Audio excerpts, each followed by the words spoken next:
Continuando nossa viagem, a gente vai agora estudar os fenícios.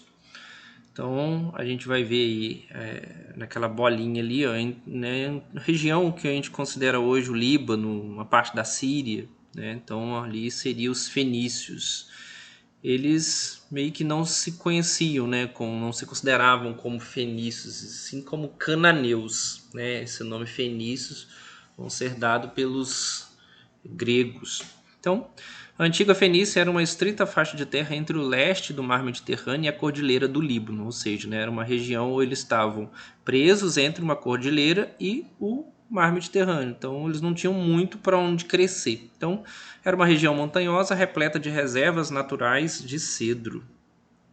Então, eles vão pegar essa árvore, o cedro, né, que é uma árvore nobre, e vão construir embarcações para poder comercializar por toda a região ali do mar Mediterrâneo. Então, o império deles vai ser um império naval. Aí você tem algumas principais, né, cidades fenícias, como Bíbulos, Trípoli, Berytus, Sidom, Tiro, Acre. Então, são algumas das principais cidades fenícias. O que está em amarelo no mapa é praticamente o território fenício e praticamente uma grande parte do território da Líbia. Então, continuando. Então, aí você consegue verificar, né, a área ali no mapa, no que seria o território da Líbia, seria essa parte aí. Aquela parte que está em verde ali, mais destacado ali, é o rio Nilo, né, do Egito. Então é só um detalhe para poder ser analisado. Então, o que a gente tem de importante? O comércio marítimo não foi opção, mas sim a única alternativa para esse povo. Então, eles não tinham para onde crescer, nem até para conquistar uma região, né? Atravessar uma cordilheira com exército, com arma, com soldado é meio inviável. Então, a navegação foi, né, a única opção. A geografia montanhosa dificultava a agricultura em larga escala. Ao mesmo tempo que a proximidade com o mar e grande quantidade de portos naturais facilitavam o desenvolvimento marítimo e comercial. Então, é basicamente uma sociedade naval. A Fenícia nunca foi um reino como Israel ou um império como o Egito. A organização da política fenícia deu-se num modelo descentralizado das cidades-estado, né? Fênix, que é um corante púrpura, né? Daí que vem o nome que os gregos deram para Fenícia, por causa desse corante. Eles se consideravam como cananeus. E o modelo de sociedade que eles tinham era um modelo descentralizado, ou seja, cada cidade tinha o seu papel, o seu líder comercial. Tiro, Sidom e Bíblos são as principais cidades-estado. Eram governados por um rei, pertenciam a uma aristocracia mercantil, né, relacionada ao comércio, né, auxiliada por um conselho de mercadores e armadores. Então é a primeira cidade onde o conselho não é de anciãos, mas sim de pessoas que lidavam com o comércio. Que visava suas ações políticas para o incremento das atividades comerciais.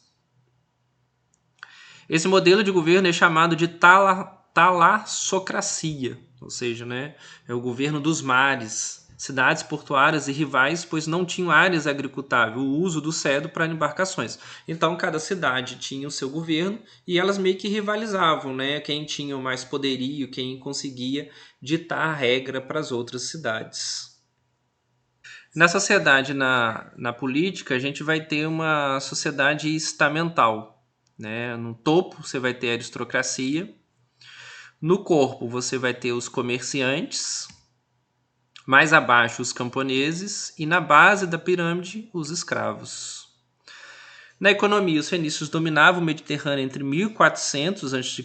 e 600 a.C., né? Detinham o controle das rotas comerciais do Mediterrâneo. No mapa abaixo, a linha tracejada em vermelho são todas as rotas comerciais saindo ali do território, né? Das principais cidades, ó, Bíblos, Sidom e Tiro.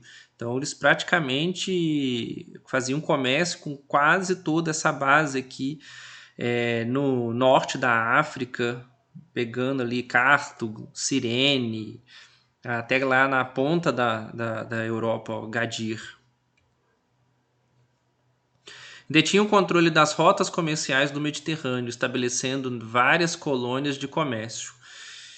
O norte da África era o principal, né, a principal cidade, Cartago, até o sul da Europa. Então eles têm uma foto aí de um barco, que é o barco, né, característico da sua sociedade, que era um barco, ele era a remo.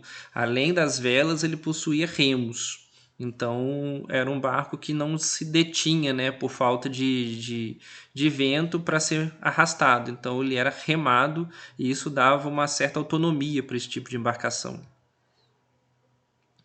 O principal produto de exportação era a púrpura. Apesar da escassez das terras, os fenícios eram excelentes agricultores e exímios artesãos. Cultura e religião, né? Cada cidade possuía suas próprias divindades. Em cada uma delas, os deuses principais eram denominados de Baal ou Balat, né? Que é o Sol. Então você tem de novo, né, essa dualidade, ou seja, né, oposição entre o Sol e a Lua, Baal e Astarte. Então você tem essa oposição.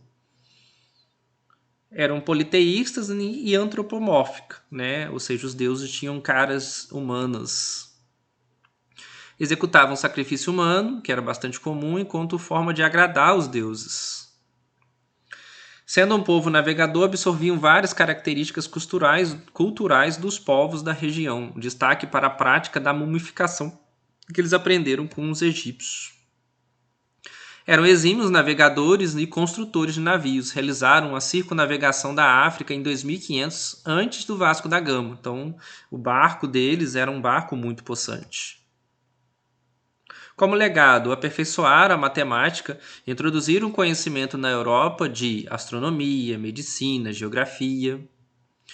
Um principal legado deles que a gente não pode esquecer é o alfabeto, mas não é qualquer um alfabeto. É um alfabeto onde você não vai ter mais o desenho, né? Tanto o hieroglifo quanto a escrita cuneiforme, elas possuem desenhos. Né? A escrita é como se fosse um emoji, né? Você tem ali um desenho do animalzinho, do bichinho, da cobrinha. Aqui não. O alfabeto fenício é um alfabeto do som. Então é um símbolo para representar um som. Então essa sociedade, eles abstraíram muito. O cérebro já estava muito evoluído para você conseguir abstrair de linguagem com um alfabeto onde você não tem mais um desenho para fixar aquela palavra. Ou seja, agora você vai ter um símbolo para caracterizar e um som, uma letra. Então, isso, para que eles fizeram isso? Como legado, os fenícios, né, eles abstraíram de uma certa grandeza que ficou na história, né, nos anais da história.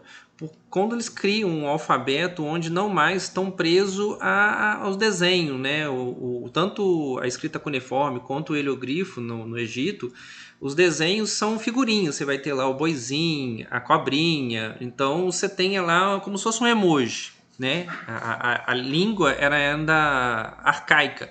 Com o alfabeto que eles inventaram, você não vai ter isso. Você vai ter agora símbolos. Símbolos para caracterizar um som. Então é um poder mental muito grande.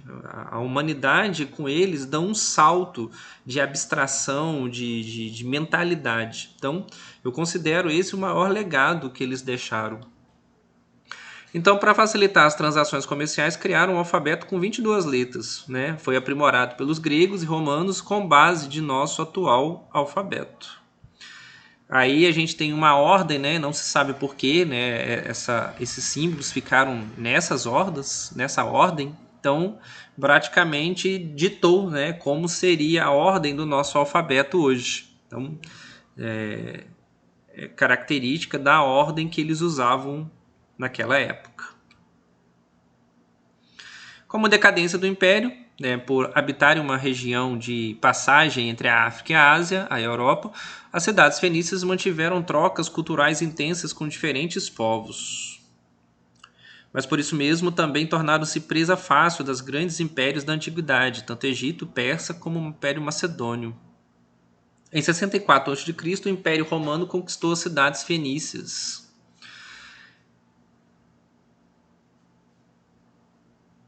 Ok, galera? Então, até a próxima aula. Aquele abraço.